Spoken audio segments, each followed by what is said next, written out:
Sharper Point Commentary. If you're coming off a dry January that was only a dry partial January, or the dry week of January 1st through the 8th, I can relate, and maybe I can help. I failed at every one of the dry Januaries that I attempted before finding sobriety 14 years ago today. My last not really dry January was preceded by years of extending what constituted the holiday season, which used to start with Thanksgiving and end with New Year's, but because the holidays was my excuse to drink like everybody else, eventually the holiday season ended at Super Bowl and started on Labor Day. My last fake dry January in 2011 was followed by my first sober Super Bowl. It was an amazing feeling, actually remembering the next morning that the Cowboys lost the game.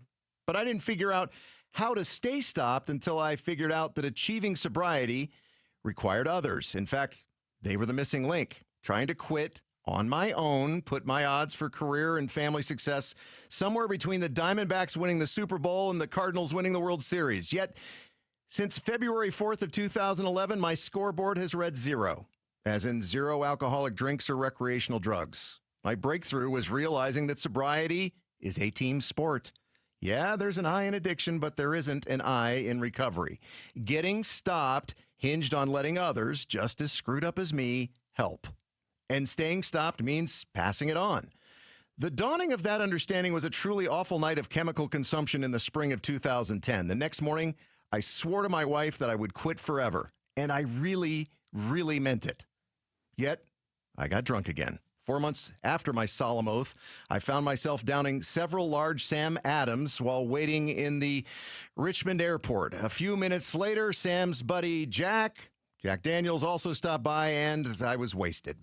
In a superhuman feat of denial and delusion, I laid aside the fear my wife would leave me and shoved to the back of my mind all the stupid things I'd done in the past while drinking. I did this because I'm an alcoholic. Birds fly, fish swim, drunks drink. Waiting for that flight, I graduated from alcoholic to super secret squirrel alcoholic. And that really sucked because sneaking in a drink here or there leads to a cocktail party style buzz, when what I really wanted at the time was a college party, falling down, can't remember last night kind of drunk. Thanks to others, I don't want that anymore. I don't even want a single drink. But getting here took several setting aside of notions that I know how to solve my problems alone. My ego, however, is not my amigo. For me, shattering the illusion of self-reliance became easier to swallow when I realized that the toughest, bravest people I know, those in the military and first responders, don't go it alone.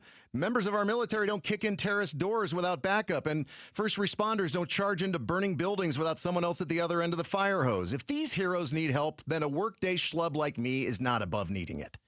Now, I return the favor and help others flee their proverbial burning building before their lives turn to ashes. But doing so has given my life real purpose, and it helps keep me sane and sober.